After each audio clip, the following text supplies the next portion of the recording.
rolling. Welcome back, everyone. Episode 76. Today's guest is Tomer Alroy, so stay tuned. Support for the Jiu Jitsu Dummies Podcast is brought to you by Manscaped, who's the best in men's below-the-waist grooming. Their products are precision-engineered tools for your family jewels. I like that, Bo. Yes, they are jewels. The Manscaped Performance Package is the ultimate men's hygiene bundle. Join over 4 million men worldwide who trust Manscaped with this exclusive offer. This is just for our listeners, guys. 20% off and free worldwide shipping with code JJD at manscaped.com. Now, remember we got that email about how big we are in Denmark? They can get Manscaped delivered for free and get 20% off with code JJD. Where's Denmark in my pants? Is that? Because there I'm big. I'm definitely so big. So 4 million men worldwide. I think that's, if my math is correct, Bo, that's about 8 million balls, except for... That's a lot of balls.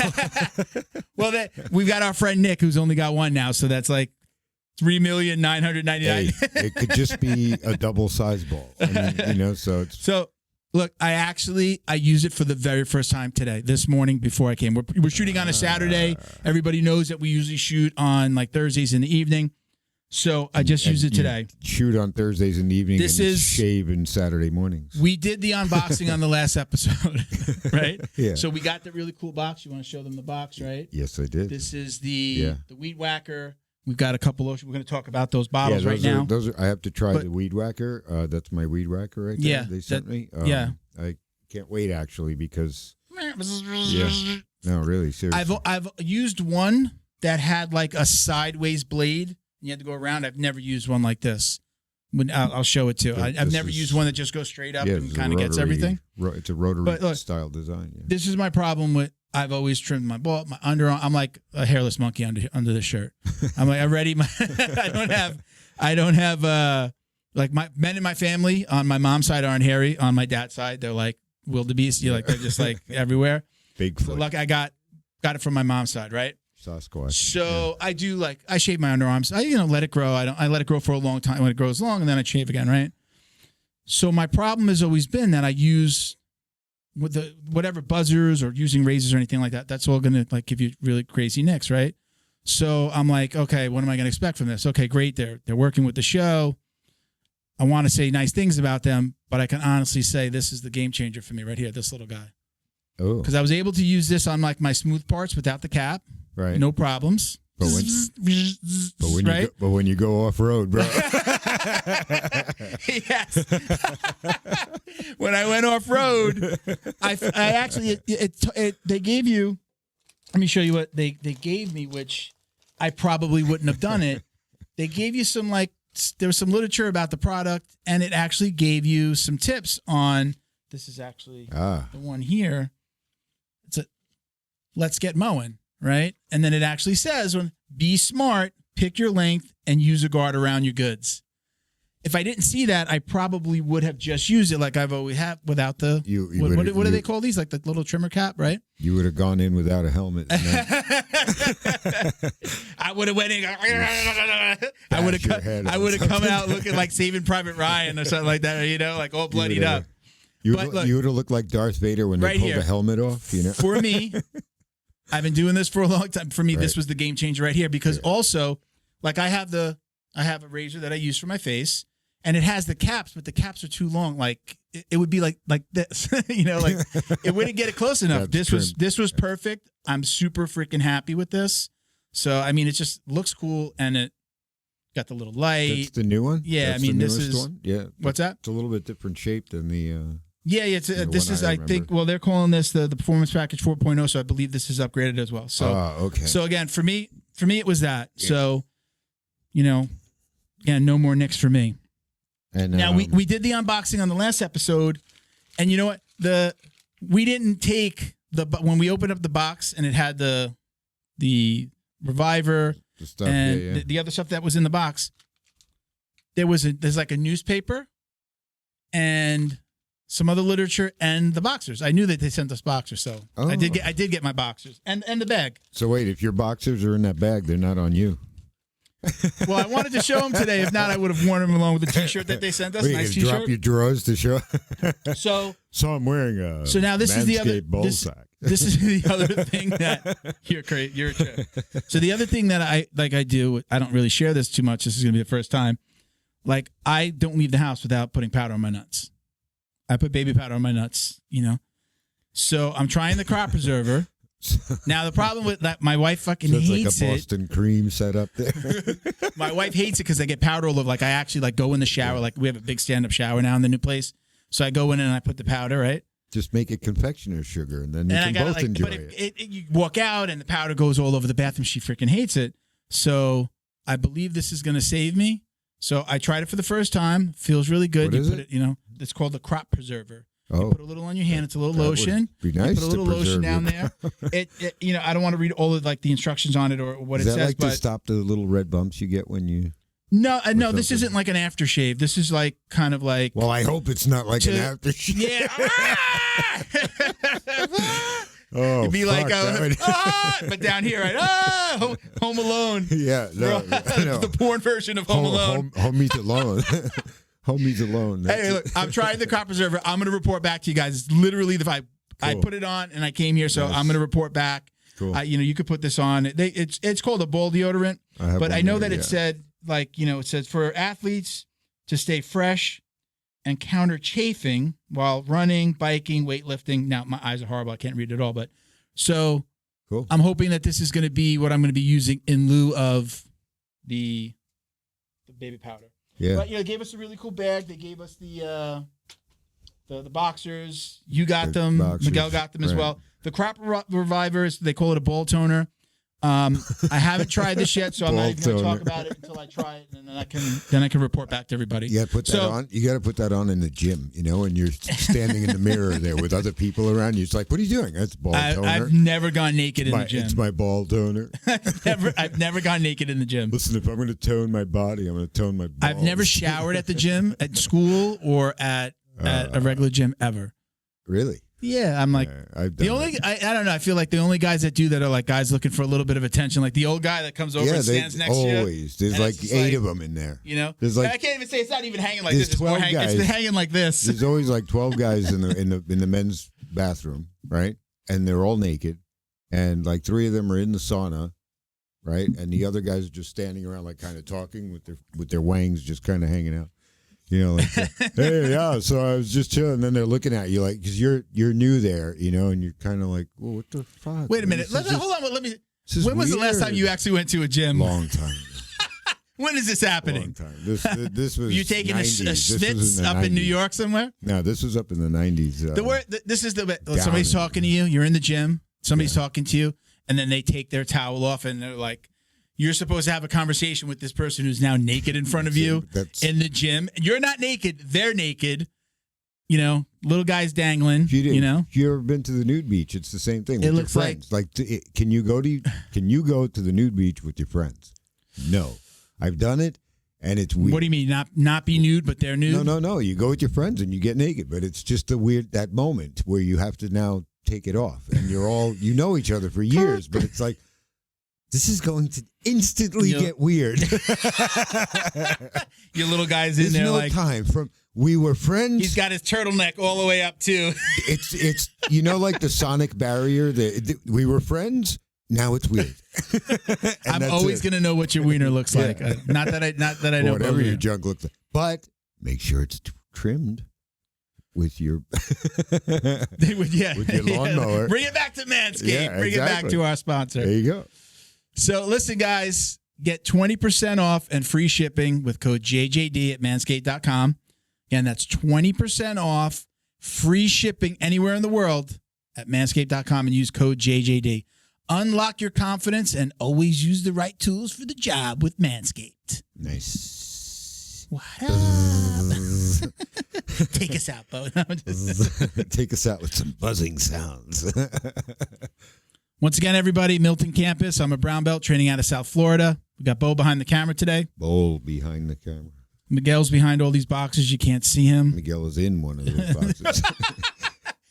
He's hiding in there. Everybody, we're also sponsored by Black Belt Digital Marketing. Anything you need to build your business. We got website design, Google Ads, graphic design. I always say they can help. We can help. If you don't already know, I own Black Belt Digital Marketing. If you're doing anything with the company, I'm going to be your contact for the most part. So, especially if you're from the show or you're a listener. So reach out. Cheating or is that, no? What's that? Is that cheating? Is that cheating? Well, we sponsor the show. Black Belt does all of our, does everything for the show. So, except, I mean, you do the production, we do the graphics and the other stuff. Just very smart. Check them out. Check us out at Black Belt Digital Marketing on Instagram and on our website at bbdigitalmarketing.com. It's not Black Belt, bbdigitalmarketing.com. The other domain wasn't available when we started the company. We do something really cool. If you request a free online review, we'll actually put your business, your address, all your information into our system and then generate a report. And you'll get a video back from me. I'll explain the review. My little face will be in the corner and you get to see me again. And I'll give you just kind of an overview of kind of what's good, what's bad, what we can help with, what you're doing right, what you're doing wrong. And even just give you some tips. You don't have to hire us. That review doesn't cost you a dime, but we'll give you some insights as to kind of where all the bodies are buried. Okay. We are also sponsored by Neutral Zone CBD. They have 3 lines of CBD products. We're working with the sports recovery line. You see a bunch of stuff here on the table. I just picked up the box this morning. Loaded. Can you get a shot of that? Wow, holy cow. Can you see that? What? Yeah, tons of stuff here. I haven't even had a chance to try one thing. I literally picked it up and drove down to the studio here in Miami. That's from Neutral Zone? This is from Neutral Zone, man. Holy CBD lotions. Moly. They did send, I believe that this is part of the women's products here. So this is a full spectrum CBD. This is a massage oil. Ooh, my wife's going to like that. Lots of tinctures. I know they have. I really, really wanted the. I think it might be on the table over there. I wanted the tincture. Here it is. CBD isolate plus melatonin tincture. Berry. Again, didn't even open anything. I wanted to get here and do everything first. Cool. But they gave us some patches, CBD patches. I'm interested in kind of playing with this a little bit. Figure that out. And there's some masks. Again, Neutral Zone CBD sheet mask. So lots of really cool stuff. Look, Mike and Candy over at Neutral Zone. So far, they've been amazing. Again, look at this sports recovery, a muscle rub. I tried to, had to get gas. I was like, let me try this. And then I was like, no, let me hold off on doing anything until I'm home. But it smelled amazing. My car smells all minty now. Anyway, look, guys, this is very cool. Best business card ever. Look at that. Nice. You have a card? Yes, here you go. That's cool. I thought they were stickers at first. I'm like, oh, you could just throw that like a Chinese star at them. Yeah, right? So they loaded us up. I'm super excited to start to play with this stuff. Start getting back on my CBD game, which I haven't been doing. CBD. So thank you very much, guys. Check them out at neutralzonecbd.com. Use code JJD for 25% off your order. And then you can also check them out at My Neutral Zone on Instagram. All right. Again, I'm going to report back. I don't like to talk too much about the products unless I've actually used them. So we're going to know after the next episode. Shout out to smell it now. I can smell it from here. You smell it, right? Yeah, it smells really good, right? It's not overpowering like Ben Gay smell. Yeah. Like it just smells really nice and minty, right? You don't smell like my grandfather. So. So shout out to our friend George Hernandez at Hernandez Claims. He is a public adjuster who can help settle a commercial or residential insurance claim on your behalf. He is now licensed in Florida and Texas. Call George Hernandez today and let the professionals help get you the most compensation possible from your insurance company. So, hurricane damage, tornado damage, flooding, a fire. He comes out, they estimate the damage, and they're going to work with you, with the insurance company on your behalf. Everybody knows, right? The insurance company is going to want to give you as little as possible, right? So he's going to help you get the most possible, right? So check them out on Instagram at Hernandez Claims, or the website, which was built by Black Belt Digital Marketing. See how everything works together? HernandezClaims.com. All right. You can fill out a little form. It's just a one-page website just to fill out the form, and you'll send a request for a callback. All right. Let's not forget our boy Sean over at Flow and Roll. Amazing things going on over there. I'm so excited to be working with him. He is so easy to work with. Sent us so much gear at the beginning of the year of really his new sponsorship stint with us. So check them out at flow_n_roll on Instagram and flowandroll.com. You can use our code JJD to get 20% off your order. We've got. We need something to put on the table. We need something with the Flow and Roll logo to put on the table there. I should have taken this bad boy out. Do I have my keys? So we've got our new. So far, Sean's got our T-shirts.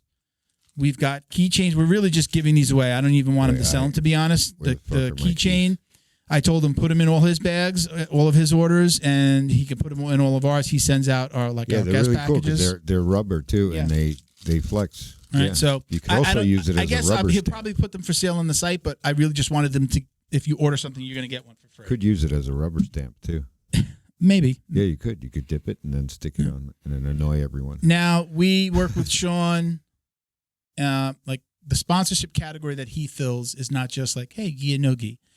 We want to introduce him to gyms, teams that need to buy in bulk, right? That need 100 gis for their gym, or you're a brand new gym owner and you need to buy all of your no gi kits, right? He's going to work with you. It's going to make it affordable for you to get what you need to get started. So just go to the website, check them out, email him, flowandroll@gmail.com. Just reach out. He's an awesome guy. He'll work with anyone. He'll make it happen for you. We've got our new rash guard being designed. So our Peace Love Jiu Jitsu rash guard is going to be really cool. We have to correct that. So I'm doing the T-shirt. He's doing the rash guard. You started a design for because we were talking about it on the last episode. So we're going to do the you're going to do the T-shirt. You did like a funnier version. We're going to have like a funny T-shirt version, and then there's going to be a different design for the rash guard that's going to be a little bit darker. Maybe this turns into a line for us. Who knows? I do humorous shit. So. Yeah. So it was really cool. I like the initial design. We won't tell them too much. I do stuff with my humorous. So shout out to Britt Tavar, our booking manager and sponsorship coordinator. She's doing an amazing job. Thank you, Britt. Miguel is actually not here today. Boo. We're shooting on a Saturday. Yeah. He has family obligations. I respect that. Yeah. We've got like, this is what we have. How many do we have in the can now? We have one that we're going to launch probably Monday morning. Do one for review. Another one I'm working on now, and then no, this one. So we have three because we're off next week. My daughter's coming in from out of town, so we still have three to pump out during that time. I'll still be working, but it's like too much shit on in a mini an air vacation. fryer. It's like too much shit in an air fryer. You know? What do we? What didn't we put out yet? We have potatoes, steak, chicken. Jadson Castro. Jadson, yeah. Jadson Castro. Okay. Jadson. Costa. Oh, Costa. Yeah. Sorry, Jason. Jadson Costa. Yeah. We have what else? It's, the girl we had. We have Beans of Nebula. Yes. Rebecca Madison. Man, my brain. So that's the other one. That's the one. We have that one, and now we'll have this one with with Tomer Alroy. Yep. Very cool. All right. Welcome to the BJJ Box. We did our unboxing on the last episode. Now we have a box there. We have a box there. We did the unboxing of that box. Check them out. It's a subscription service, right? Up to like 4 to 7 items in each box. I really want to point this out before I go too far. Yeah, there's some really cool stuff in there. Right here. Yeah. This right here. Yeah. ProTech Athletics Spiky Massage Ball. Now, I know it looks like a little cat toy. Yeah. I took this out. I threw it in the living room. And when I sat on the couch, I'll like work from the couch a little bit because if I'm just on my laptop doing busy work, put this on the floor, and I just started, let me check this thing out. Yeah. Man, okay, so this is my first reaction. Dude. I was just like, oh, wow, can't like push too hard on it. It's like it's spiky ball. That's the whole point of it. Just keep doing it and watch what happens. You could, you can manage it. You're not standing on it, right? Yeah. But at first, it's going to be a little bit like spiky. You'll feel the spikes, but once it starts to massage you, massage. No, you haven't used it yet. Let me tell you. So you're massaging. It's when you stop. It's a blood flow. It didn't do it. It didn't. It was kind of cool. Yeah. Doing it with your feet. Yeah. Did it with both feet. It's when you stop it feels like when when you're walking with like a good sneaker, like with a good insole, like you feel like actually these Pumas that I have have this awesome, like really cushiony insole. It feels like you don't have any shoes on, but you're walking on like something that's pillow, fluffy. Yeah, pillow cushion. It just and now I get a lot of pain in my feet because I jump rope. I jump rope when I do like heavy bag training. So I'll jump rope, hit the bag, jump rope. Do hopscotch too? I mean, so sometimes you're a son of a bitch.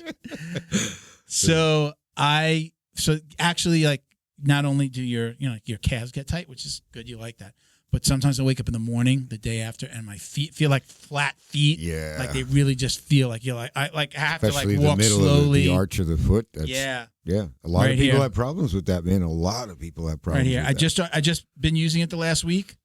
This is my standout. I haven't used everything out of the last box. I haven't even worn the T-shirt. You did that before. I noticed when you came in, you were like, you brought that product back out of everything that was in the box. Saying, this is my standout. In the box, man. You know when you get a Christmas gift and you're just like, whatever. Yeah. And then that gift, nice sweater, winds up being the thing that like you use forever. Yeah. I remember somebody gave me like toenail clippers one time. For like a set. Those are relevant. I kept that for years. I used it. It had toenail clippers. It had fingernail clippers. It had tweezers. I used it forever. And I know that they were gold. So they'd always stood out to me that they were like always mixed in with my stuff. You pick any spot in the timeline of infinity and nail clippers are relevant. Jiu-jitsu too. Always but needed. Amazing. This to be is worth floating the price in space, dude. If you could be the price of admission, right? You could be floating in space. In 3 months, you're going to be like, "Damn, I wish I had a nail clipper." And you're floating in space. That's true, right? But again, look, I'm just saying. My standout from the last box was this. I was surprised. I kind of like, okay. So I told Miguel, I'll take that one. Cool shit like that, you need to go to BJJ Box. So, right? The BJJBox.com.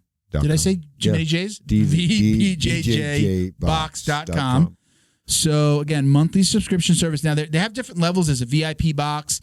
There's one that you could do like quarterly, and it has a rash guard. Like, there are all types of options for any budget. So, go check them out. Code JJD10 for $10 off your first order. So, I know a lot of our stuff is just JJD. Yeah. JJD10 for $10 off at the BJJBox.com. All right. You get like grappling apparel, equipment, supplements, supplies. Yeah, and all kinds of surprises. I put Neutral Zone and BJJ Box together already. I said, hey, maybe you guys should be talking. You got lots of stuff. What could you put in your box? That's right. So very smart. Hopefully we see that happening as well. Very smart. All right. What else we got? That's about it, right? Do we shout out everybody? I think we got a guest. We have a guest here today? We have a guest who'll kick the does not like what shit out of you, man. He'll beat your ass and then then get you to think about it. Professor Tomer is a serious dude. Yes. He's coming to us from Tel Aviv, Israel. All right, so we're going to be doing the Zoom. He's actually flying into the U.S. today, but we're shooting before he leaves. This is our first one across the pond, right? Internet, yeah. You know what? And we have another one coming. I didn't tell you about. The CIA from Australia was spying on the signal. This all that popping. Well, this is a very serious dude. He was a Krav Maga instructor. Krav Maga. In the Krav Maga. There you go. Yeah. Trying to say, you need a cigar in your. He was a Krav Maga instructor in the Israeli military. Right? They're required to go into the military at 18. 2 years for females, 3 years for males. This is a really serious dude. Wait till you hear him speak, though. He's like the nicest guy. He's like the nicest guy in the world. Is he? Well, I've watched on super, just like his demeanor. You'll see. Yeah. So let's get him in here. You know what's crazy? These Israeli military is tough. It's really tough, dude. So, but they have like a reputation of like they'll kick the shit out of the entire world at the same time. Yeah, I think a little crazy, right? Like they're trained. They're trained so hard, man. He's from what I understand, and we'll talk about it a little bit today, is he was in, I believe, where he taught his Krav Maga, that's the equivalent of the Navy SEALs in the US. So we'll let him explain and talk about it. Wow. So let's get him in here. That's pretty cool. Okay, joining us today is Professor Tomer Alroy. How you doing, Professor? I'm doing great. How are you? I'm going to call you Tomer the rest of the time. Yeah. I'm doing good. Right Thank you very much, time. man. A lot of the guys just call me Tom for some reason. I don't know why. They shortened I bet those are like in the U.S. probably, right? Yeah. I don't know why. Like, I guess Tomer's not a common name here, so it's like we shorten everything. They're Americans. I'm Milton. They call me Milty. You know, like it's we like to shorten everything. It's just too much effort to put into saying the whole name. So let's dive right in. I mean, there's so much to talk about. You are coming to us from Israel. Where exactly are you? I'm in Tel Aviv. I live in Tel Aviv. All the guys from Israel say they're from Tel Aviv, but I'm actually from Tel Aviv. So, is it one of those things like it's just easier to say that because then nobody else is going to know the Tel Aviv, cities? you know Tel Aviv and all that, but yeah. Okay. I'm really like pure born Tel Aviv. And you're Tel Aviv flying dude. to the U.S. today. You just told me you're flying in, right? Yes, in a few hours, I'm gonna be heading to San Diego to film Jiu-Jitsu X course. Okay. And train at Ados and do some other stuff, some other projects. So can't wait for it. I've heard you mention Atos before, and you also will do some training on occasion with the Mendez brothers, right? You'll go up to their gym as well? Yes. This time, I don't think I'm going to be able to do a lot of training there, but I already booked a few private classes with the guys over there. So can't wait for it. You taking the privates? Of course. Okay. You know, it's a white belt mentality. You know? You always have something to learn. Always learning. I love it. Like I said, I've actually heard you talk about it, and I was just like, wow, at your level, you're still taking privates from people. I think you is it Hafa that you mentioned? I think I've heard you mention that you used to do. Well, Hafa wasn't the first person to talk to me about it. Like the first person to talk to me about it was GSP. He's the first person that really he always explained how a white belt mentality is such an important tool as a martial artist. Of course, as a Brazilian jiu-jitsu as well. Because first of all, I think it's fun to be a student again. You know, when I used to teach a lot in my academy, and when you take a moment to be a student again, it's fun. You know, you don't need to think about what you need to teach and how to do it and how to build the class. You just let it flow. And as a white belt mentality, when you open yourself up to a new technique and new learning stuff, it gets me excited about jiu-jitsu again. You know, more or less, more pressure being a student or more pressure being a coach. I think being a coach, because I really want to not impress the guys, but I really want to improve. You know, so I have to find like the right type of training to get them, especially the competition guys, to get them excited again about training, because they train so many times per day, every day. You don't want to be like doing the same stuff over and over again. So it's not about the techniques all the time. It's about like get them excited about the training, and then when they are already like in the mood, then you can start, either show the technique or do the main part of the class that you wanted to do. So I really do want to get into the whole mindset side of jiu-jitsu. That it's one of the things that interests me about you the most. But let's just take a step back and tell everybody how you found martial arts and jiu-jitsu. Let's just kind of give them the background and just your journey till now. Well, my first steps in the martial arts world, my whole family trains in martial arts. My father is a black belt. My brother is a black belt as well. Wow. And I started doing karate at the age of 4, I believe. As a after school activity. And at the age of 17, I started to move more towards the MMA, type of training. There weren't any MMA scene in Israel, but my father always liked to show me the UFC, like the old UFC stuff. Was he training then? Was he training first? Yes, he did Kyokushin karate. Okay. If you know, it's like full contact karate. Okay. And because we wanted to do MMA, then we started to look at stuff at YouTube and whatever was available at the time. So we started to do some jiu-jitsu. I don't even call it jiu-jitsu. It was like, here's a triangle, or it was no system, nothing. But then we found out a black belt from Brazil that lived in Israel. So we start training with him. We some private classes with him every day. And I did boxing and wrestling. And like originally I was more into MMA than just jiu-jitsu. During my army in Israel, I do 3 years mandatory service at the army. I was a Krav Maga instructor at the Special Forces. After my service, I wanted to just go out there and train. So I traveled to Thailand, to Tiger Muay Thai, if you know the gym. It's one of the best MMA facility in the world. And it's such an amazing place to go out and train there, because it's like a paradise of martial arts, right? Because you have a gym every few meters, either Muay Thai or Jiu-Jitsu. The Jiu-Jitsu scene in Phuket is getting really strong right now. There's a lot of BJJ schools, and it's like, what can you ask more than that's awesome. Training and go to the beach? You have really good food. The healthy lifestyle there is really getting better. So it was amazing. And when I traveled to Thailand, I trained there. There were a lot of UFC guys that trained there at the time. Peter Yan was there. Oh yeah, he's fighting today. A lot of like good UFC. Yeah, I trained with him. Like when he came to Tiger, before he moved to the UFC, he was there, and he was one of my wrestling partners. He's the only guy.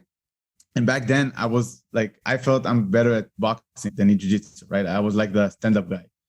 And it's the only guy that I felt that can knock me out whenever he wants. The moment he just wants to knock me out, he can do it. He's just not doing it because he feels bad. He feels sorry for me or something like that. I pull guard, I pull guard. I'm sure that's how some guys feel rolling with you now. I know he can end me and choke me out at any time that he wants, but he's letting me work. No, he was so fast. Like he stopped the jab and the crosses and everything right before they hit me. And you understand, like, okay, you could knock me out if you want to. Okay, I got you.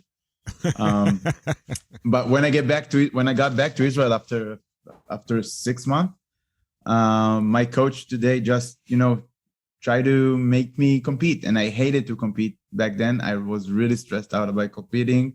I didn't want to compete. I felt a lot of pressure when I competed. And we call it Barracuda, okay, what he did to me. Okay, Barracuda is like, doing something that you don't know, like try to mess with you, but in a good way. So he told me that he wanted me to compete in this small competition in Cyprus. Okay, and I told him that I don't want to because I have the pressure, and I don't want to because I get nervous and all that. And he told me, don't worry about it. It's just, it's a small competition. You have like 1 fight, 2 fights. And we're going to be there for 1 hour. Then we're going to go out, travel. We're going to do jet ski and all that. And because I was after the army, I had like this free spirit that let's go, let's do some new stuff. So I said, okay, let's do it. Fuck it. And what I didn't know is he already booked the ticket. He already bought me the ticket before I even said yes. Like, even if I said no, you were going. There was no other choice. He got permission from my father. Like my father was involved in this. And wow. And yeah, I went out there. I competed. Let me stop you real quick.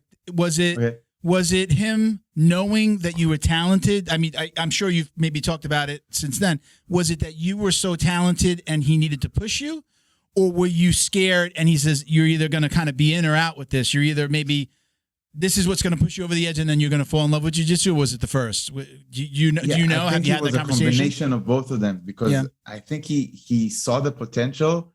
And he just wanted me to, because I had such a bad experience from competing when I was younger. He just wanted me to see a different experience from competition, And he told me, like, just compete there, and whatever happens, you did it, and then you can decide if you want to compete again or not. And what happened? I won. I won. It went great. Like, I did. I fought him. I fought amazing back then, and I had such a good experience after that I wanted to compete every day afterwards. And that's funny because I had such a good experience competing that first competition. Afterwards, he signed me to the IBJJF Europeans, which is not an easy competition. If you ever been there, you know that. Yeah. Especially in purple belts, you have like 70 guys in the categories. You have like 6-7 fights. And my first fight was Jonathan Gracie.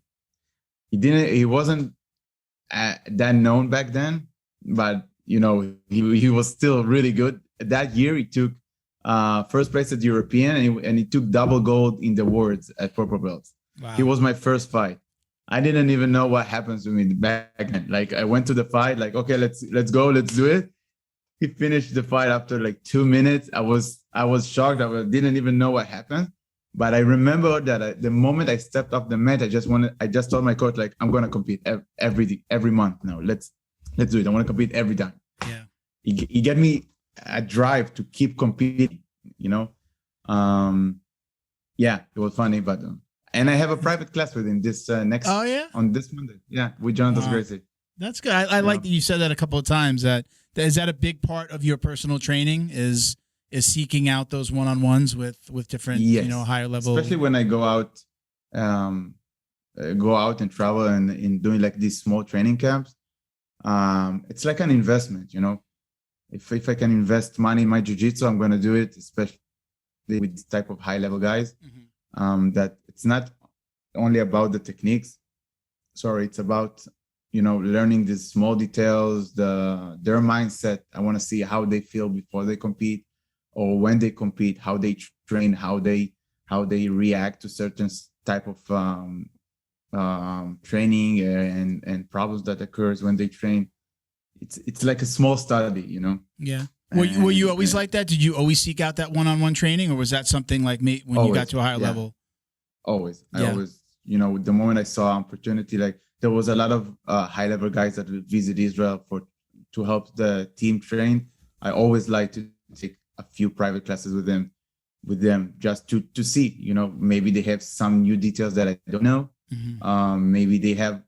Now it's more about the mindset. I try to focus on how they compete, how they train, how they deal with the anxiety, and then I can study it a little bit better, when I want to improve the team mindset. So now fast forward, so you're doing martial arts before you went into the military, right? You said yes. Then mandatory 3 years. You're teaching mm-hmm. Krav Maga. So you come out of the military, and then what happens?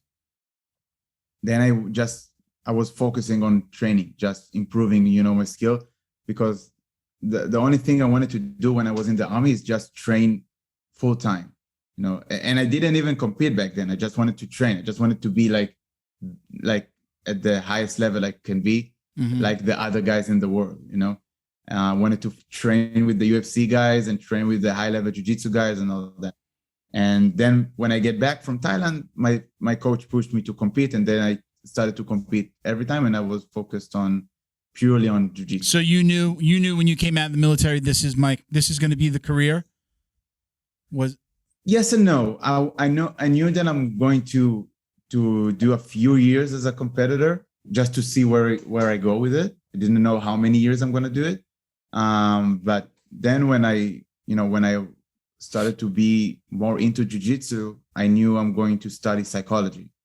And when I started my learning psychology, doing the degree, I felt that, it was like a double degree. I did one in economics and one in psychology. After like 2 years, I decided that I don't like the economics one. I prefer to stay only on psychology and then move into sports psychology. And that's what I wanted to do now, doing sports psychology and working with athletes within the sport. So it's funny, like I'm looking at the whiteboard behind you, and it just looks like calculations of either jiu-jitsu, like is it jiu-jitsu, is it psychology, or is it nothing related to anything at all, or schedule? Yeah, this is Hebrew, so it looks like weird, I believe. But, it looks like physics equations from the distance. Yeah, no. It's just all the stuff that I have on my mind right now that I like. This part is about the social media that I needed to do every week. Mm-hmm. That part is about the online academy that I want to do, and this part was YouTube. But I decided that I don't want to go that route yet.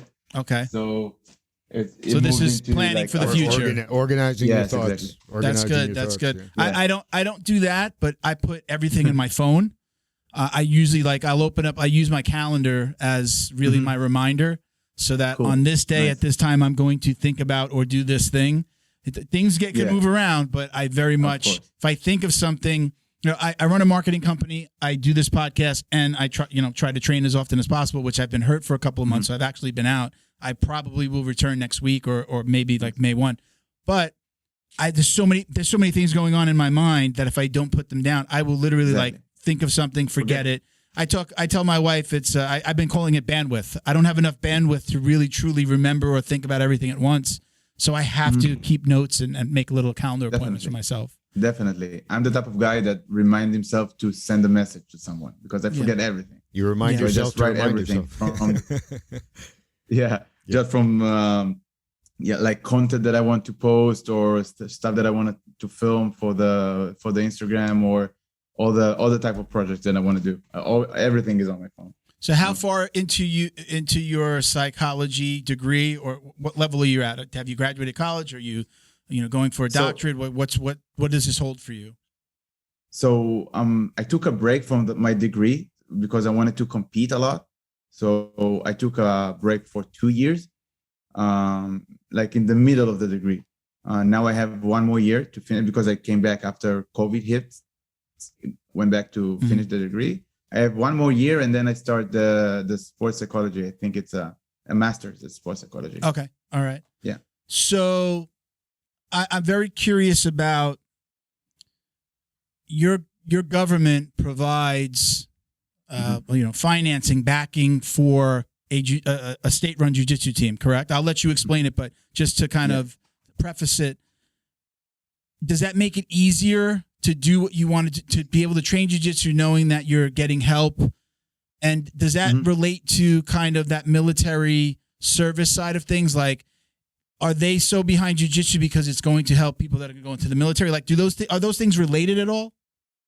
Not so much. No. Okay. So, like, do they want to just have like these killer soldiers that are, Krav Maga jiu-jitsu, Yeah, well, Krav Maga is really strong in the Israeli army. Mm-hmm. It makes sense because it's like the national, it came from Israel, but no, like to be an instructor in the Krav Maga in the military, it's like a different type of course that you need to do. Well, of course, the professional athletes in Israel, they go in a professional athlete's route. So they go to the military, but they do like an athlete job, let's call it like that. So they don't do a lot of the time in the military because they have a lot of freedom to go out and train and compete. Okay. Because if not, you just lose 3 years that are really important. And it's male, female too, right? It's yes. What age is the requirement begin? Is it a certain age? 18. At 18, men and women are both going in. You recruited at 18. I'm sorry. Go ahead. Yeah. For the army, you recruited at the age of 18. Girls do 2 years and guys do 3 years. So that's everybody. People try to get out of that, or is that frowned upon?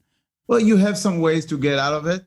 Some people go to a psychiatrist. They pretend that they're crazy or something like that. But I believe that if you go to that route of pretend to be crazy, then you're crazy. Yeah. Well, yeah. You're gonna, and then you carry that for the rest of your life. Yeah. For me specifically, the army changed my life in a good way. Because it made me such an independent person, early on in my life, because I was really spoiled back then before the army. And when I had to recruit it, I had to be on my own, in a way. And I went from one extreme to other extreme. Like I was when I finished the army service, I could sleep on a rock. Yeah. I didn't care about anything. It's the one regret. I don't have a lot of regrets in my life because I believe that everything's brought me to a point. I was so undisciplined and I went away to college as a wild kid. Like, wow, I got freedom from my parents. My father was a cop, very strict. So when I went, I just partied it up in school and I had to, I dropped out after 2 years, 1 year away, 1 year in community college. And then I stopped. I was desperate for that discipline outside of my house. I was a kid. I was an 18-year-old little kid that didn't know any better, just drinking his way through college. It's the one thing that I wish I had. I wanted to go into law enforcement, what I tried to do. That would have prepared me for all the things that I had planned on doing. But again, I don't like to talk about regrets because I believe everything has brought me to this point right here. And I'm very happy in my life, You and me both, because I can look. No, I can look in a way on like the 3 years that I did on the army, that I lost 3 years of my life to do something else. still 3 years that I could work, earn more money or, study, like finish the degree. But again, I felt like these 3 years made me such a different person. For example, even the instructor course in the army for the Krav Maga, it really built a good foundation for how to build a training session for me. They really teach you a good way on how to be an instructor and how to build the class and how to control the student during the class. And it made me teach a lot of training during the army. I had a lot of groups that I had to teach during my service and during the time there, and many different type of person. Some of them were special forces. Like you imagine, like you tell them to jump, they jump, and other guys, they have no idea what to do, and you need to teach them how to save their own lives. And after that, the mindset in the army is like, you always want to review the stuff that you do and improve them. So I like we talked about in the beginning, like this mindset of like learning all the time came from there, like trying to absorb those 3 years for you were absolutely worth it because it's taught you so many things that you're carrying over to today. Exactly. That's what I'm missing that I wish I had. I know that 2 to 4 years in the military would have changed me as I would have made me a man when I really don't feel like I grew up until I was in my late 20s and early 30s because I was just wild child. I needed somebody to reel me in, and at that point there was nobody that was going to do it. It's a funny thing in Israel that you have like this in your life. You finish high school at the age of 18, and then you're going to go to the army. So you have like a break in your life for 3 years, 2 years. And then what happens most of the time, most of the guys or girls in Israel, they just go out there and travel, after the army. That's what I did, but I just traveled to train. To do jiu-jitsu. So it kind of helped me. Yeah. So I just like trained and had fun for a year. And then I started to just compete and focus on jiu-jitsu and training and teaching. When did the mindset side of things, especially for competing and what you're doing, when did that really click for you? Was that clicking in the military, or was it like after the military you started to realize, wow, like there's so much of this is a mental game. Some people say, 70-30, 80-20 mental to physical. Mm-hmm. When did that click for you? So if I had to separate it, because I had all this mindset stuff started at the army, because a lot of the training were mental. Not were mindset, were mental. Many of the training at the army were purely mental. I was trying to break the guy, and especially at the beginning, because the training course is around a year and a half to 2 years, and the first 6 months is just trying to qualify the guys that really want to stay there. Mm-hmm.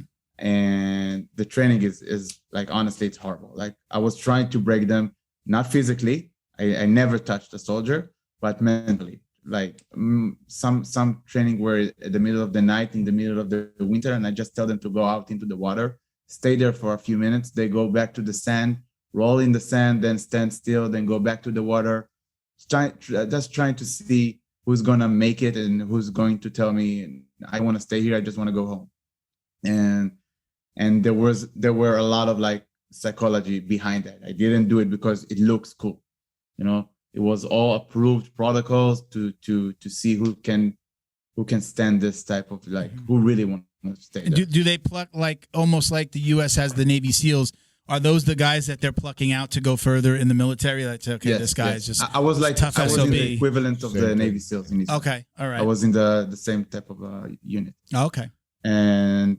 And after they qualify, let's call it like that. After they qualified after this type of training, most of the Krav Maga training at the beginning were purely mental for aggressive. Like I was trying to see who is really aggressive fighter, not purely technical, but to see who is aggressive, who can go from a 0 to 100 in a few seconds, and who's who's just pretending, to scream and shout and, go wild. It's easy, but who's really can break through.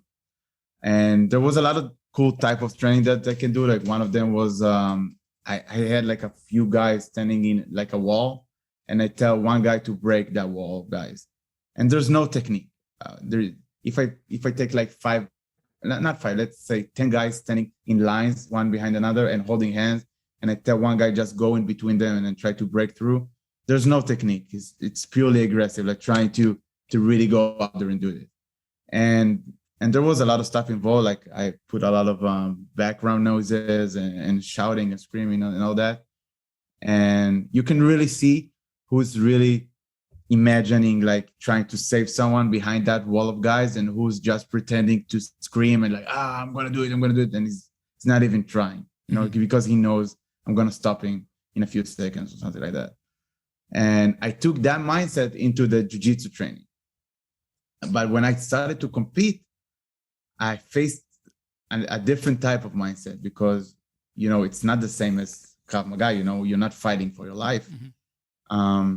So as a competitor, I felt different type of emotions and different type of stress that I didn't see as an instructor back then, about like, not pulling the trigger before you compete, having this feeling that you fight better at the gym, but you're not fighting as well in competition. And then it clicked me that there's some other type of mindset that I need to understand, like how to deal with different type of emotions and different type of problems. Like one of the most common one is like how to pull the trigger before you compete, which is a really common. You cut out there a little bit. Could you say that? Could you say that again? Can you just say that one? What was that? Pulling the trigger on what? So one of the most common problem that athletes has is not pulling the trigger when they compete. Okay. Right. It's like this cold feet.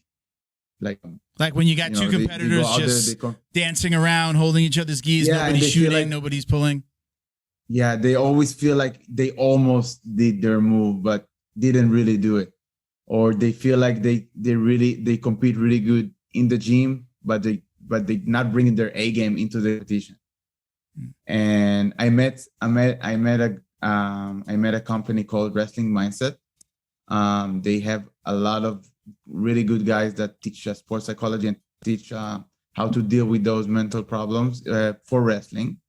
And I worked with these guys for when I competed on how to improve my mindset as a competitor, and I just adjusted like what I learned from them and from my psychology degree and my army service all together into like, let's call it like a adjusted mindset, for this type of competition. So let's talk about, again, explain it, because I don't want to misrepresent it, but the government you have a national jiu-jitsu team, correct? Yes. Are you part of that team still? Yes. Okay. I'm the assistant coach. Can you talk a little bit about what they provide and how that all came together? How long has that been around? What do they do for you guys? Yeah. So my coach is the national coach, and I'm his assistant coach for the national team. So it's for the adult team, and I help him with the adult team, and I'm responsible for the, let's call it like the younger team, because they separated into under 16, under 18, under 21, and then they call it adult, which is like over 21. So fortunately, we have a big support from the government for the national team. It's one organization that's called Ayelet. Ayelet supports all the non-Olympic sport. So one of them is jiu-jitsu, but there's many other different sports that are included as well. They have once every 2 years, they have a non-Olympic event, but it's like an Olympic for non-Olympic sports called the Worlds Game. They have one this year on July in Alabama. So we're really excited to go there already. Okay. We have few athletes that are preparing for this event. Did you say Alabama? Alabama. I don't think we think of Alabama as the hub of anything sports related, other than maybe college football. Yeah, but that's where they do the event. Okay. So we go there. But so the guys that are a part of the national team, they have a support from the government. They get a scholarship every month. Depends on their achievements. So if they're doing the adult one, the over the 21, they give us obviously higher than the one that gets under the 16. They get a scholarship. They get funding from the government for their flights, competition, and all that stuff.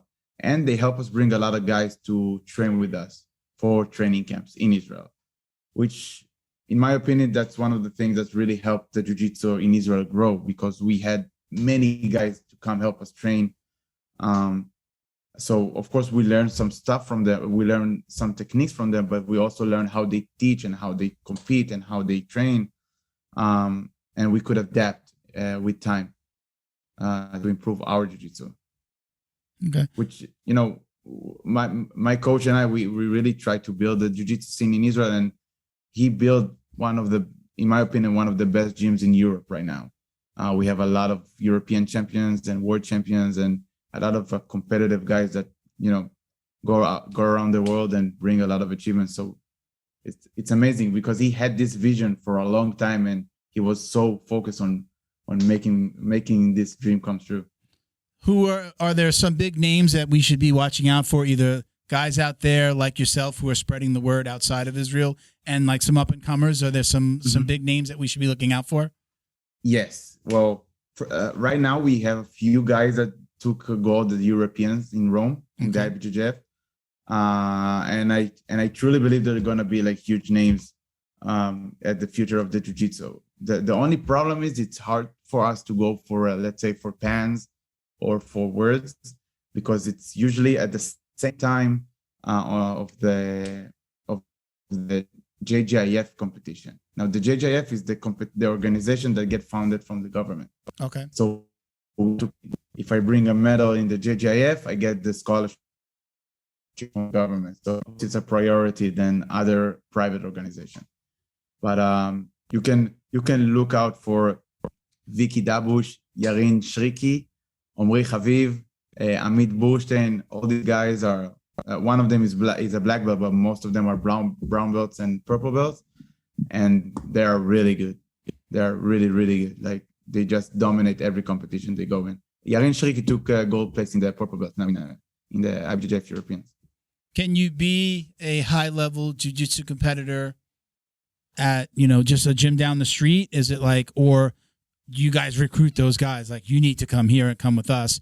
Or are there schools and little, pop-ups that there are monsters in that gym, although they might not be part of the national team? Yeah, so because it's a national team, it's not like, most of the guys are from our gym. It's the Soul Fighters affiliation, but not all of them are Soul Fighters. Okay. Most of them are Soul Fighters, but also because it's a national team, there's some other guys that are from different team, but they also train with us under the national team, which actually helps the jiu-jitsu grow, because we all train together. So there's no one gym that has one guy and he train with himself.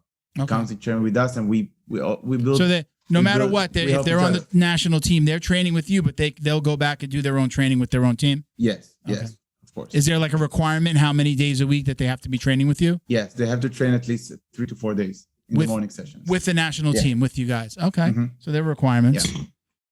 Thank you to DD214 Fightwear, gear for patriotic rollers. Visit their website, dd214bjj.com, and get 15% off your online order with code JJD.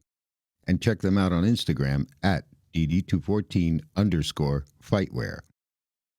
Thank you to Feito IT and AV, specializing in commercial and residential automation, security cameras, CCTV, POS, and more. Check them out at feitoitav.com or call 305-428-2515 and let them know the dummy sent you. Thank you to Neutral Zone CBD, a combat family-owned company that supports athletes and the people who love them. Neutral Zone strives to deliver clean CBD products for sports recovery in gummies, lotions, balms, roll-ons, and more.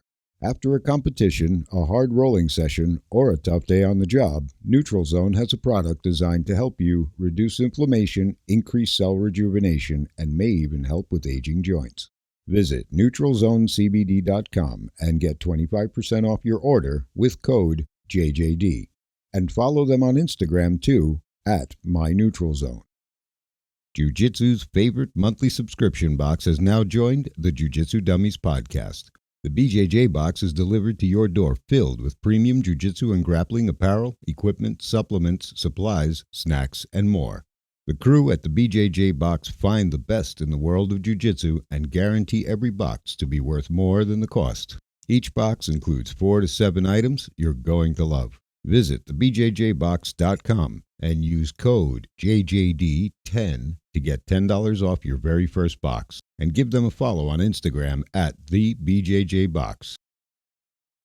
All of us here at the Jiu Jitsu Dummies would like to thank the entire crew over at Flow and Roll for their tremendous support. They're renowned for their incredible t-shirt designs, and they've got something for everyone. Flow and Roll quickly rose up to become the premier custom apparel provider for academies, big or small, throughout the United States. Shoot them an email about your custom order, flowandroll@gmail.com, and they'll be more than happy to get you hooked up. Check them out on Instagram at flow_n_roll for samples of their gi and no-gi kits. They conveniently offer flexible payment options, too. Head over to flowandroll.com for more details, and while you're there, pick up a Jiu Jitsu Dummies signature tee, now exclusively at flowandroll.com. And remember, you'll get 20% off your online purchase of t-shirts, rash guards, or gis with code JJD. Special thanks to George Hernandez Claims Adjuster. Have you experienced damage in your residential or commercial property in the states of Florida or Texas from flood or fire, storms, theft and vandalism, even sinkholes, just to name a few? Don't get stressed out dealing with your insurance provider. Call George Hernandez today and let the professionals get you the most compensation possible. Visit hernandezclaims.com or call 305-712-6751 to get help now. And stay in touch with them on Instagram at Hernandez Claims. What's the relation? Actually, I'm stealing a few questions here. We asked for questions from the community. Yeah. Ethan Troyansky actually sent me a couple of questions, so I'm going to be mixing some of those in because he sent me some really good points to talk about. Yeah, I have a few questions as well. I'm just going to open them. Yeah, absolutely. And he says, what's the relationship between the BJJ and judo communities in Israel? Do they overlap? Is there cross training? Is it friendly, or is it more like a rivalry? A little bit more like the U.S. We're like, judo. Well, there's ego. Yeah, I'm sure there's ego. As judo evolves, there's less and less focus on the ground. There's less time on the ground, and there's less submission available on the ground. But we do train with them. Yeah. We do train with them. I can say once a month or every 2 weeks we train. We do a collaboration with them. We help with the national judo team. So the Olympic teams are training with us. But again, because it's so different right now from each other, like their takedowns are not as effective for us, and our submissions are not really effective for them because they really have to attack fast. Yeah. So we work a lot on like getting a fast submission for them, but because they cannot attack the legs, there's no attacking with the lapel, so it's really hard. They really try to differentiate the sport. How important do you think is that cross training? Like we're finding more and more like jiu-jitsu gyms are doing wrestling days. Like there's a day you're putting on your boots, you're getting on the same mat, but you're doing, a wrestling style practice. How important do you think that is to the jiu-jitsu game? I really love wrestling. Myself, I really love wrestling. I really believe that wrestling they have a lot of stuff that we can learn from wrestling to implement in jiu-jitsu. One of them is the mindset, the way they train and the way they think is really important. A good example for this is like no jiu-jitsu guy want to face a wrestler as their first match. No one. And there's a reason for this. Yeah. It's not because he's not doing good jiu-jitsu. No, it's because you need to kill him. Yeah. You need to kill him to you will be on your back at some point. Yeah. Yeah. Even if you try to take their back, they try to peel you off. They don't give you nothing. There's no holding back, like what we said before. Sometimes when you watch two jiu-jitsu players in a match and they're just like they're dancing around, you're not going to have that with a wrestler. Mentality of not giving up, of not giving points, or of not backing down. And when you implement this type of mindset into a jiu-jitsu player, you get a Tynan, you know, and that's what makes him so good. And one of the things that makes him so good. Related to that, we all compete in UWW competition, the United World Wrestling, but they have a grappling section. Their grappling section, I believe, will be Olympic one day because that's their main goal, to get this Olympic. We did one recently, the European Championship. It's one of the toughest competition I think you could do in Jiu-Jitsu. The rule set is a bit different. It's more towards the wrestling, but it's Jiu-Jitsu in any degree. Because if you pull guard, the other guy gets 2 points. Every time your back is on the mat, the other guy gets 2 points. It's like a sweep. So, and for example, from side to side, if you get side control and I sweep you to side control, it's 2 points for the sweep and 3 points for the side control. So the fight is really dynamic. You can adjust the points. You can come back from a loss real quick, and you don't pull guard. So if you pull guard, you have to pull into a submission or into a sweep. So the action is, you see a lot of action, and pace is really good. And there's a lot of good wrestlers there, but not like pure wrestlers. It's like grappling guys with a wrestling background, which are really tough. And when we go there to compete, it always makes us tougher. Like we go back from that competition tougher because we have to fight for every point, and we don't give any points. For example, in IBJJF, if you try to take the back and the guy turns into you, you get one hook, and the guy turns into you get one advantage, and he don't get anything. But if in this competition, if I try to take the back and the guy turns into me, he gets 2 points because my back is on the mat. Okay. So I need to either not give anything or just accept the points and try to submit, which is not a good idea all the time. Gotcha. Now, I'm going to make a statement, but I'm going to ask you a question first. Okay. Are you a fan of jiu-jitsu? Are you watching Flow Grappling on the Friday nights? Are you watching WNO? Are you watching those competitions? Or sometimes people make the comparison. If I'm an accountant, I don't want to go look at math equations at night. Are you a fan? Mm-hmm. Do you watch? Yes. I watch jiu-jitsu a lot. But when you ask if I watch the events, I don't watch them live most of the time because they are like 4 a.m. in Israel. Okay. But I do watch the fights because I really believe that watching fights and analyzing fights is one of the best way to learn as an advanced athlete. Mm-hmm. Okay. So I try to do that's why I do a lot of breakdown on my page, because it helps me to learn as well. Because you see some details that you really didn't notice before, and there's a really good way to see like how to get this type of position that you want to learn in a real life match. You'd be surprised when I asked that question of many competitors, and a lot of them say, "No, I don't want to have anything. I'm not sitting. I might watch my friends. I might be at the event. We're there for our matches." But it's probably like 80-20 where competitors say, no, I just don't like to watch. I'm not, it's boring to me. But it makes sense. That makes sense because right now my mind my mind is like an instructor mind. Mm-hmm. I don't think as a competitor I think more as an instructor right now. Okay. If I was a competitor, then I might get sick of jiu-jitsu. I get sick of watching jiu-jitsu all the time because you train so much. You train 2-3 times a day. You need a break. You spend like 6 hours, 8 hours on the mat. Bless you. Thank you. You spend 6-8 hours on the mat. You might need a break. Watch some Netflix, watch some other stuff, then jiu-jitsu. Let your instructor, analyze the fight, watch the fight, and learn the jiu-jitsu, and try to help you. Then do it all by yourself. Yeah. What do you say to? We talked about this on a couple episodes ago. Like the trash talking, the Gordon Ryans of this world. Mm-hmm. As a coach, what would you say to a student who maybe took that path in order to maybe make more money, get noticed, to get better matches? What would you say as his professor or his coach? I think that when we talk about Gordon Ryan, I think that this type of trash talk, it gets him hype for his own fight. Mm-hmm. It's not.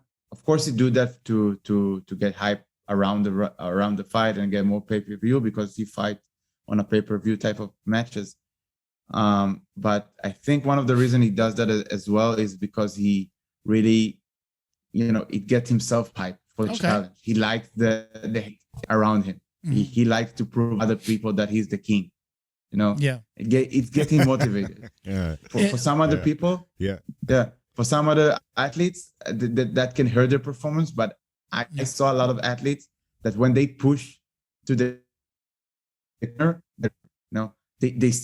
have this type of ego that I'm not gonna lose. I don't gonna embarrass myself in front of everybody. I'm gonna kill this guy. Yeah. Instead of thinking, oh shit, I just don't want to lose to embarrass myself in front of everybody. Yeah. I know, like I've only competed a little bit. I'm older. I started this when I was older, had a heart attack 5 years ago. So limited, kind of what I can do. That's a little bit in my mind, but I'm a big guy with a heart issue. And so getting out in there competing, I put it on the back burner for myself. I know that when I did compete, in my mind, I would try. This guy is the guy that I'm going to compete against is trying to hurt my family, and I'm going out there. Like, that's what the space that I put myself into.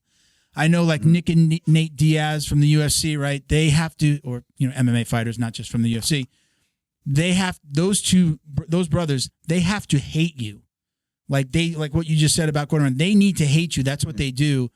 They want to battle with you online. They want to have to see you in the press conference and hate you and want to tear you apart. And then they have the fight, and it's always hugging and shaking hands afterwards, But that's the mindset that they put themselves into. So exactly. I see the Gordon comparison. It's the same good example. It's a really good example because it's the same thing, What gets you hype? I know, I don't think that this is wrong. Like, of course, there's some stuff that you shouldn't do, like harassing the guy or like some other stuff. But it's definitely a mental thing. Like, he's trying to hype himself. He takes this hatred to get him hype and get him involved in the fight. Maybe that gets him excited to train hard. I don't like to do it, but it's really individual. Like, when I competed, my focus was only on trying to bring my jiu-jitsu to the fight. Like, I always told myself, like, don't care about anything else. Like, try to do your moves. Like, try to do a show. Like, try to bring your jiu-jitsu, to do something cool, to show that trick that you want to do. And then I put most of my focus on myself, on stuff that I can control, like my effort and my attitude. There's stuff that I cannot control. I cannot control how the guy looks and how big he is or how strong he is, but I can control the way I fight. I can promise myself I'm going to do whatever it takes to win or whatever it takes to fight good. And that's what I did. And then that's what I felt that I'm fighting at my best when I put focus on my jiu-jitsu. You mentioned just the word strong, and it brings me to like weightlifting and weight training. How important do you think that practice is to jiu-jitsu? Okay, I'll tell you my personal experience. My coach, he's very proud that the only thing he does to work out is jiu-jitsu. He's recently started doing these band workouts, so he's changing his mindset a little bit. But he's always joked about Elio never trained. Elio never weight trained. Yeah. What is your opinion? And do you guys, incorporate weight training into your training there on the national team? Definitely. Like, again, when we talk about professional athletes, they have to weight lift. There's no doubt about it. About the amount of times, about the how they train.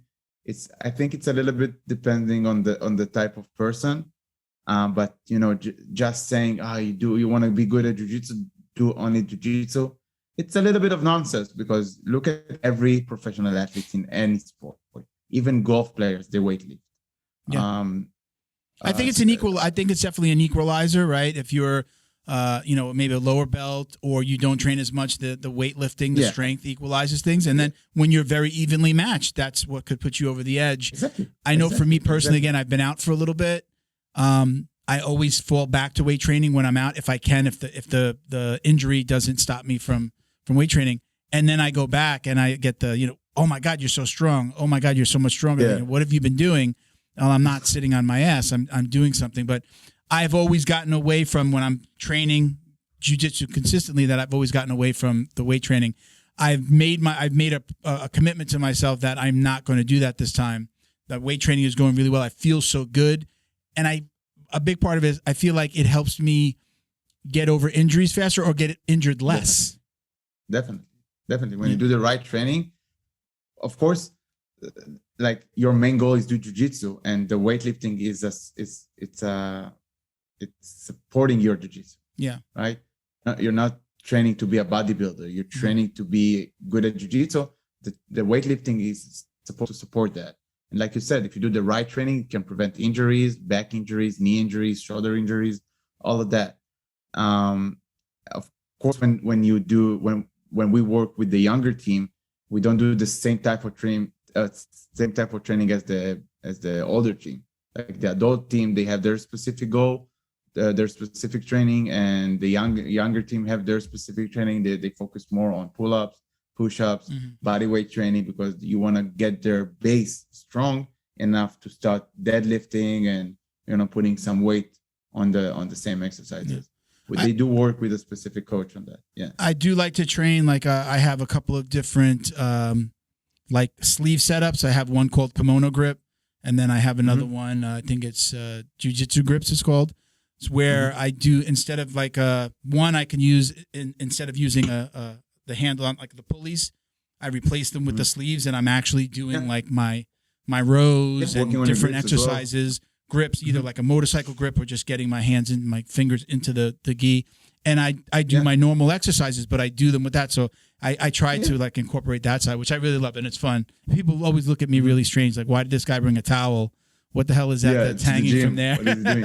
And it's like people don't usually ask, but I see people looking funny sometimes. But I love the weight training side of things, and I feel like when my best jiu-jitsu comes out of that time when I've been training a lot, but then mixing in the weight training again. And for me, I know that it's helped me heal faster or just get hurt less, Yeah. So some of the guys, they just don't like to weight lift. They just don't like to lift weights. So they made up like this excuse of like, I want to be good at jiu-jitsu, so I'm just going to do more jiu-jitsu, which is completely fine. But if you want to be a professional athlete, like adult professional athlete, not even an adult, but like a professional athlete as is, you have to combine weightlifting at some portion. If you want to do jiu-jitsu for fun, you can do just jiu-jitsu. I still recommend to do at least twice a week, any type of like a rehab / prehab, some type of lifting. But yeah, if you want to be a professional, you have to combine some stuff. What are the things? I had a good. Go ahead, finish. I had a good a coach named Coach Myers. I met him through Instagram. He gave me a lot of programs. So he works with a lot of wrestlers. So his programs are really geared toward wrestling conditioning, and because wrestling is really similar to jiu-jitsu in their conditioning and their movements, I felt super strong when I did his programs, because I felt like every aspect of my jiu-jitsu game got better, like my explosive power, my pulling power, my conditioning. His training was structured as this. You had like this main strength portion of the training. You have accessories, and you have the finisher, which you work on your conditioning and your explosive power. And I felt like my conditioning went up the roof. It was really good. What else do you do? What else do you do for? You mentioned before, like. Or maybe you didn't talk, I might have heard you talk about it, like for stretching, yoga, things like that. What else do you incorporate outside of the world of jiu-jitsu into your, a normal training week or day? What I do? Tell me some of the things that you do outside of just jiu-jitsu to support your jiu-jitsu, like weight training or yoga, things like that.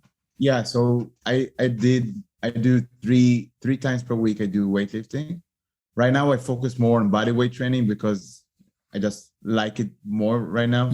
So it's not specifically the best for jiu-jitsu, but it is more like oriented to jiu-jitsu. A lot of pull-ups, push-ups, and body weight exercises. So 3 times per week, I do 2 conditioning training in addition to my jiu-jitsu. So I have one which is more of an assault bike type of training. And another one which is like more stationary type of training, like doing station after station for overall conditioning. And yoga, every week. We have a yoga instructor in our gym. We do it once a week. for mobility and for breathing as well, for like a meditation type. Okay. Yeah. I'm interested to go back to, you mentioned the organization. Was it the UWW or UUW? Yeah. Which one? UWW. UWW. And you talked about like they're trying to get that, is it that version of jiu-jitsu into the Olympics? Yes. Now, is it just the points that sets out, the way the points is structured, that sets it apart from what like an IBJJF would be? Is that the only difference? Like yes and no. They have the rules that are a bit different. So like I said, they have this type of whenever your back is on the mat or is on the back, you get 2 points. For example, they don't have a guard. Like it's not really, but like they don't consider a guard. So when you pass to side control, it's not the guard press that give you the 3 points. It's the side control that give you the 3 points. Mount is still 4 points. Back is still 4 points. You can rip the leg, but there's no heel hooks. So you can attack normal foot locks, toe holds, knee bars with ripping the legs. If you push the guy outside the mat, or if you like do a single leg and you end up outside the mat, you get 1 point. There's no advantages. Okay. The point is they try to get the fight going. They try to get the fight where there's no stalling. So, for example, if I try to stall, like put you down to close guard and I'm not doing anything, you're gonna get points. I'm gonna get warning, but penalties, but you're gonna get points. So I get a penalty, you get 1 point. I get another penalty, you get another 1 point. If I get 4 penalties, I get disqualified. But that way, if I took you down or if you pull guard and I got the 2 points for that, if I don't try to pass your guard, you're gonna get 2 points really quickly again, like another point and another point. And then, it's an even match. So you always see a lot of actions in this type of competitions. Do you feel like that has a better chance of making it into the Olympics versus an IBJJF style of jiu-jitsu where there could be so much stalling and guard pulling? Yeah, I don't think the IBJJF wants to be Olympic. Well, I mean, but that style, that rule set, let's call it, right? That rule set, does that it sounds like what you talked about is way more exciting because really you eliminate the guard pulling almost immediately unless somebody's willing to take the risk of pulling guard to implement their game, know that they're gonna lose 2 points or their competitor is gonna be awarded 2 points, right? And again, you can pull guard. You have to chase the points or submit, which is hard in a 5-minute match. If it's pretty even, if you pull guard on me and I'm winning by 2 points, and then you need to chase back after the points, so you open your game a lot. Yeah. And when you open the game for your attacks, you expose yourself to different attacks.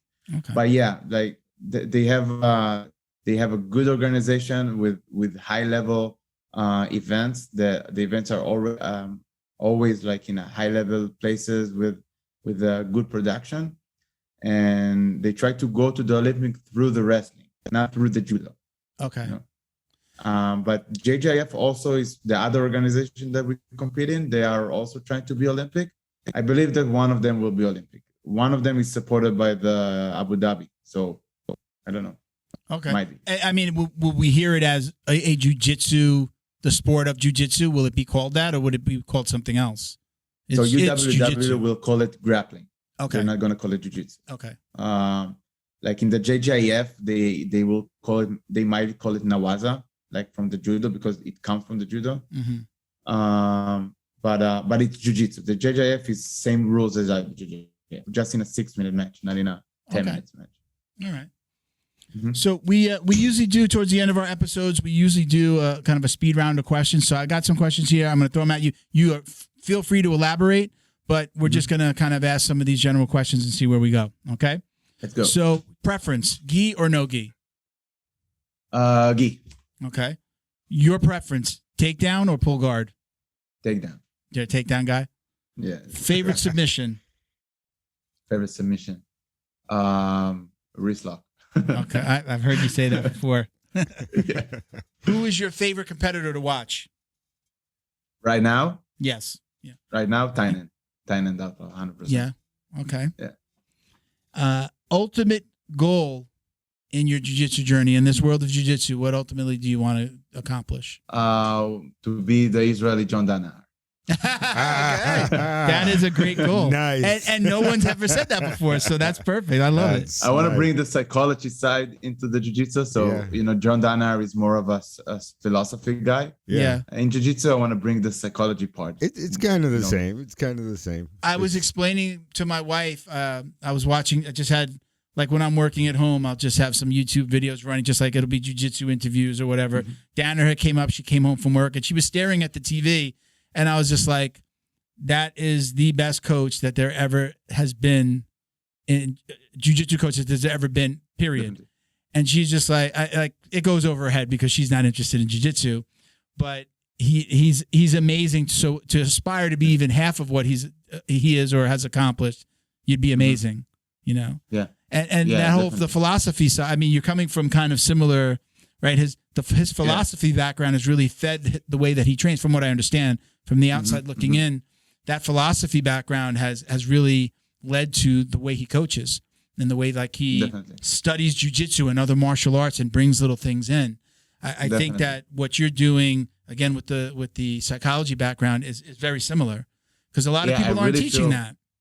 Exactly. And we really try to implement it more and more in the national team. And we really saw it now in the UWW competition. I talk about it in one of my posts that I posted about this competition. We told the team that their goal is to push pace, and we told them to focus on their move, not on the other guy's move. Trying to get them tired, not to worry about getting tired. Trying to change their mindset a little bit about going for this fight. And I remember telling one of these guys, like one of the guys told me, Tomer, this guy's a really good, he's a really good wrestler. And I told them, okay, and you think that Thailand, before going into a fight, think about the other guy's guard? No, he said, okay, he has a good lasso guard. Okay, let's see, pull lasso, let's see what happens. I told him, so go out there and take the guy down. Take the guy down with your jiu-jitsu. Let's see. And that's what he did. He just, he did like a counter and took his back and choked him in the final. I think, I tell a lot of people, like, that the person standing across from you, and whatever it is, whether it's sports, it's jiu-jitsu, or just in your life, that person, he's just human. He bleeds just like you. Yes, he maybe have a reputation or, be in your mind better. He is just a man. He can, like, everybody loses, right? Everybody loses a match. You go to a jiu-jitsu tournament, and you can have 200, 300, 500 competitors. Half of those people are going to lose, right? Even if they podium second, third, right? One person got the first place medal, and everybody else went home without, right? So I know it's easier for me from the outside looking in, because I don't compete, not right now. It's easy to say that to somebody. I know that it's hard to implement, but if they're hearing it all the time, and that's where the mindset comes in, and that part of what you're talking about, doing it every day, talking about it constantly. Exactly. You can't just go up to a match and be like, okay, your coach just tells you, think positive, kid. That's not going to work at the edge of that mat at 5 seconds before you're going to step out on that mat. That's one of the biggest mistakes for trying to work on your mental side of things, is you try to implement it on the day of the competition. Yeah. You train your mindset. Like you said at the beginning, it's like a lot of the guys say, it's 80% mindset. Okay. So why you don't train 80% of your training is mindset training? Because we really focus on, because especially with the sport, is mostly guys. It's like, you have to be physical, you have to train hard and all that, but you have to put some time on training your mindset. And we do it every week with the national team. We talk about the mindset. We tell them how to study their matches and how to correct their mindset mistakes from their matches, like trying to remind themselves what they were thinking during the match and before the match. And if it helps them, and if it didn't help them, then eliminate this type of thoughts and implement some good thoughts. And they do that through training. We finish every training, every competition training with a circle, and we bring two guys in the middle, doing like a simulation of a competition.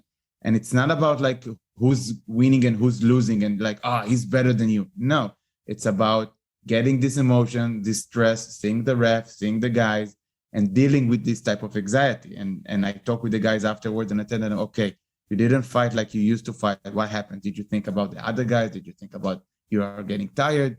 Did you let other stuff from your daily routine interrupt you, like you think about your work or whatever. You know, the scholarship, like we talk about it, can hurt them because they focus solely on getting the scholarship, on winning just to get the scholarship, that they don't fight good.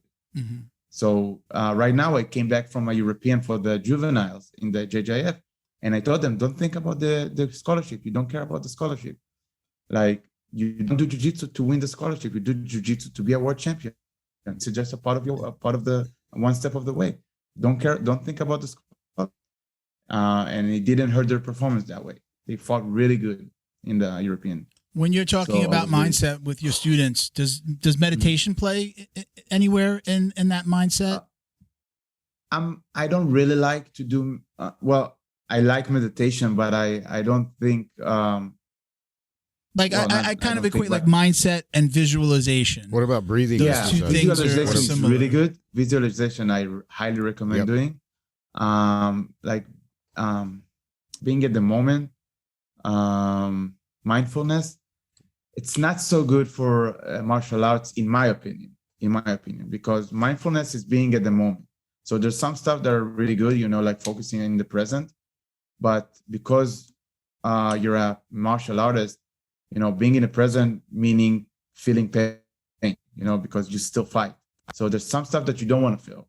So I use a lot of visualization. What about breath work? Breath work. Visualization, I tell them, okay, try to embrace this feeling and feel how, and like understand if it's a good feeling or a bad feeling, and how to manipulate this feeling to get you excited about competing and not stressful about competing. I know you see a lot of MMA fighters do it more and more now, where you'll see them, you know, maybe on social media, you'll see a post of them walking out to the cage, you know, walking around the cage, like doing their entry so that it becomes second nature. So it's not the very first time they do it. When they're actually walking out, your mind is taking in all these new things. Well, let's make it the second or third time that your mind is thinking that way. Yeah. Our athletes do this every training. Like, if you look at the jiu-jitsu players right now, at the black belts, well, usually at the black belts, you see that every type of world champion has its own trigger. Okay, like one of the best example right now is Fabricio Andre. If you know him, the guy that lift the leg, kick on the floor. Yeah. Everybody knows it's not like a gimmick. That's a pre-match routine. That's the best example for a pre-match routine. He get himself in the zone. The moment he kicks, he knows he's in the zone. Like, you know, that's okay, now I'm good. That's the switch for him. The switch. That's flipping the switch. For me, it was like slapping really hard on my face, like really hard. I was like, pa, and go into the mat. For him, it's kicking the mat. If you look at Thailand, he do this type of like monkey walk before he go into the match. Lucas Lepri was hopping before going into the ref. So they all have this like flip switching before they compete. And I promise you, they do that in training as well, because that's how you get yourself into that groove. So, okay, our next question. If you could go back in time and talk to yourself before the very first time you stepped on the competition mats, we'll say competition because you were doing martial arts in the military. What would you tell yourself? Learn heel hook sooner. Learn it now. Guy who do heel hooks. You know, I remember GSP was visiting Israel a few years ago. I think it was 2017, 2016. And he came to our gym to train a little bit. Like he asked if he can do if he can train, get a mat time. And we ended up doing a small private with him, which was like one of the best experiences in my life. And one of the things, he showed us the Danaher system for the back control, like the hand pommeling and all that to get the choke. Back then, there was no instructionals, no anything about it. So we were like mind blowing when we saw that. And he ended up the training, he told us, you know, there's one guy, a brown belt. Not a lot of people know him back then, but you know, when he's gonna be a black belt, he's gonna destroy everybody. He's gonna be the best jiu-jitsu player. And he told us it was Gordon Ryan, some guy named Gordon Ryan. So I wish I knew heel hooks sooner than I could bring it to When did the you scene. start? I know here in like the U.S., the old school gyms, Mhm. you know, until recently it was like really besides like just straight ankle locks and maybe some knee bars here and there, you weren't really touching anything below the waist. And again, ankle lock, you know, you weren't really touching anything below the waist until you were at brown belt. What was that experience for you? Was it different there? Is it you kind of, you know, younger than I? So We actually do a lot of footlocks in our academy, even before, you know, the heel hooks or whatever. My coach is a footlock guy, so Okay. he always attacked the foot. And because the JJF, even if you are you compete under 18 or under 21, it's it's like open levels. Like even if you're a purple belt, when you compete at the JJF, it's called like a professional. So you can do knee bars, toe hold, and all that, except from heel hooks. So we train leg locks. Even if you're a blue belt, you do all the type of leg locks in our gym, and I think it helps us a lot because our game is focused on you know, attacking the submission and use the submission to get the sweep, the back, and the opposite. We attack the sweep to get the submission and back and forth. So the foot locks are, I think it's a really good tool to improve your jiu-jitsu, you know, not as a submission, only as a submission. looking back specifically at your jiu-jitsu journey, do you have any regrets? Is there anything that you wish you could have changed? Wow, that's a good question. Oh, it's really easy to look back and say, I wish I could do this and this and this. But I think no. I think we made the best of what we had back then, and we brought the jiu-jitsu into a point where now the new generation is it has a really good chance of being an IBTJF world champion black belt. Okay. So I'm That's happy good. that we could use the knowledge from back then and adapt it to bring the future generation to what they are now. Okay. And our last question, I always call it the most important. Do you or do you not wash your jiu-jitsu belt? Wow, no. No. Honestly. We call that I'll be a honest, but powers I in have the three. belt guy. Yeah, but I have 3 black belts that I use, so I always rotate between them, you know. Okay. They're never But going I to see have the that washer one though? black belt is like decaying slowly, so I like that. I don't want to wash it. All right. It has blood from training, you know, so it's like a mark. Is it that traditional, like I've got the power is truly in my belt, I've got the blood of my competitors on my belt, or Something is it like just that. Yeah, something like that. is No, it I like, never competed with that black belt because it's heavy. Okay. So it's just for training, you know.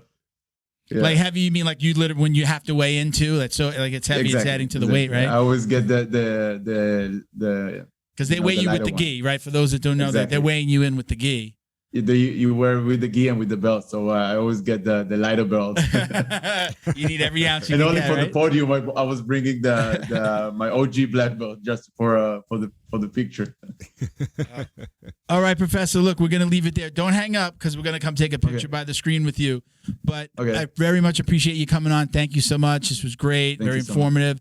If you're ever here in the U.S., if you're ever in South Florida, we're actually set up to have guests come in the studio as well. Obviously, cool. you know, you're in Israel. So if you're ever going to make your way to South Florida, let me know. Give us a little advance notice, and we'll, you know, we could do this in the studio. We'll get our crew. We usually have a couple of hosts, and we'll sit around and Nice. talk some more about jiu-jitsu. Yeah, cool. All right. Sounds great. All right. I Yeah. appreciate you Thank coming you so on. much Thank for you having again. me. Don't hang up, though.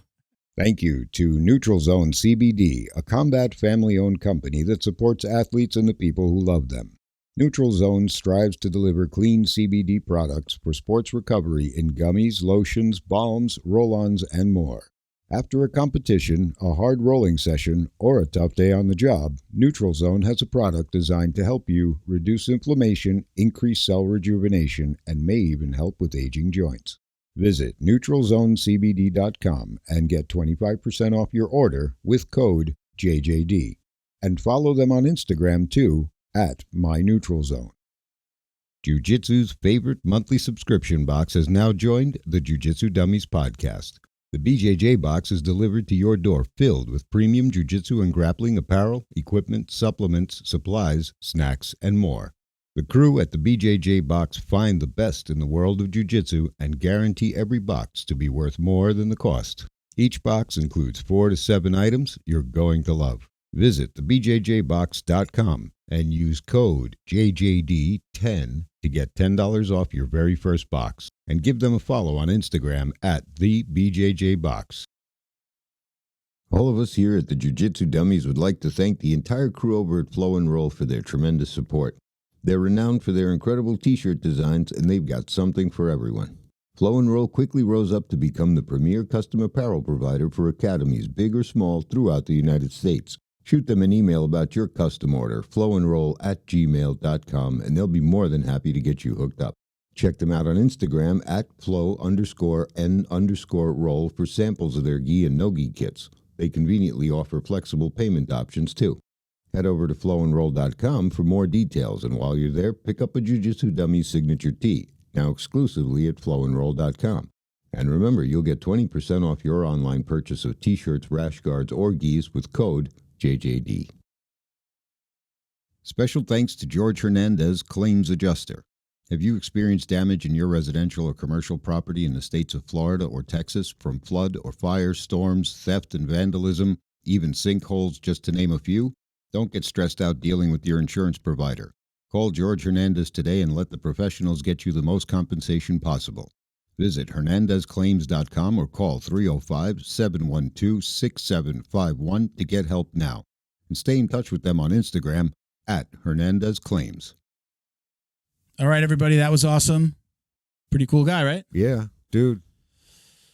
You do not want to run into a guy like that in a dark alley. I told you, man. I mean, he's a nice guy. You don't want to meet. You don't want to meet the bad version of him. You don't get on his bad side. Yeah, you don't want to run into the bad version. It's really cool because he was talking about philosophy and psychology, and I had said kind of like, oh, it's the same thing. It's not that I meant that it's the same thing. It's philosophy is like the sword of psychology. It tames the psychology. Yeah, we talked about the Danaher side. Yeah, so it's like the Danaher. Well, because that's why he mentioned him and looks at him because, the two of them would be great because you're putting together psychology, philosophy, and jiu-jitsu. So you're putting body, mind, and theory or conceptualization. Yeah. That's what broadens the mind, and broadens the experience. So I think we're going to see definitely become a better fighter as you widen your mind. I think we'll see a lot more. Didn't Rashad say that? Oh, you're gonna let me? I'm sorry. But once again, I'm going to remind you on air. I'm going to remind you. I apologize that the middle of my sentence is interrupting the beginning of yours. Totally relevant. It is. You got to remember when you're talking over each other, we get nothing done. Rashad mentioned, how mushrooms change your perspective about, the whole trip experience changed perspectives on fighting, not just life, but Yeah. So it's very interesting. Okay. All right, let's do a little housekeeping here, guys. Shout out to our Patreon podcast patrons, including gym sponsors Carlson Gracie Winter Haven in Winter Haven, Florida. CGWinterhaven.com at Carlson Gracie _Winter Haven on Instagram. Carlson Gracie Broward County in North Lauderdale. That's Big J and his crew. That's the Black Zillions crew, right? Yep. Carlson Gracie BrowardCounty.com at Carlson Gracie Broward County. John Way Martial Arts in Plantation, Florida. That's johnwaymartialarts.com at John Way Martial Arts on Instagram. We have a new sponsor this month, Matt Murphy. Thank you for joining us, Matt, and thank you for the support. BOA Athletics, BOA Athletics. Check them out on IG at BOA_athletics. Jason Smiley, CJ Carroll, who's always asked us to also shout out Mission 22. So, Mission 22. Chuck Reddoor, Roberto Santiago. Now, I've let them all know we're closing the Patreon program for something better, for a better way of doing shout outs, get more gym sponsors. We love bringing exposure and shining the light on cool companies, people doing really good things. So we're just going to change it up a little bit. So this is the last month. We'll try to do something special for these guys, give them some coupon codes or something like that as we exit and do our last giveaway. But we're going to have something cooler. Plus, we're doing so many giveaways on Instagram.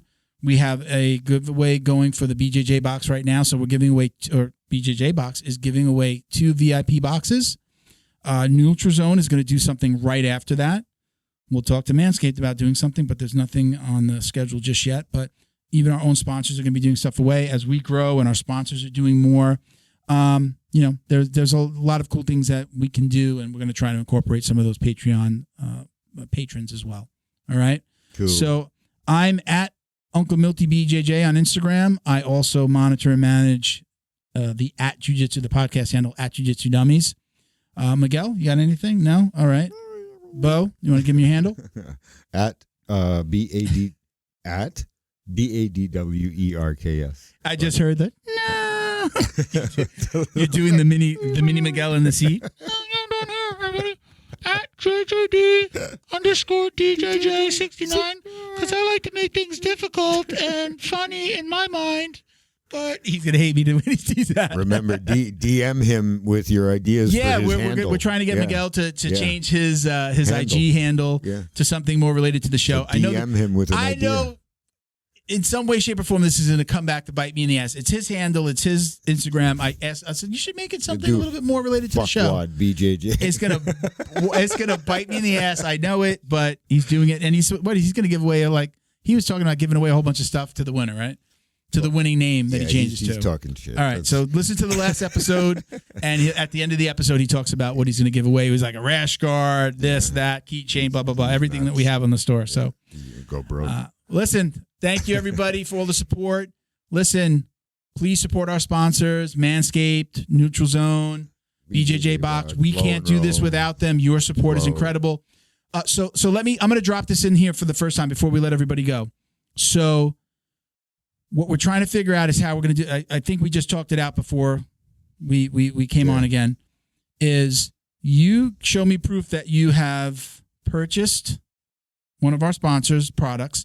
Can't just do pictures because they could have owned things before, right? We're going to say send a copy of your receipt. A redacted receipt. Redacted receipt. We don't need to see all your information. Show me your name or, show me what you ordered. Make sure I don't see a credit card. We don't want your credit card. Just give me like an order ID or something, like a snapshot of your receipt. And we're going to put you into a raffle, maybe like every 4 or 5 episodes. And we'll do a raffle and we'll give away some products. Especially, we got the new rash guard coming. So at very least, like a T-shirt and a mug. Yeah.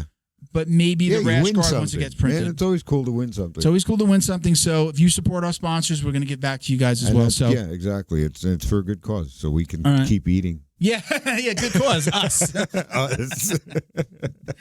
All right, everybody. Thank you for watching and listening. Peace, love, jiu-jitsu, baby. Us. Moose.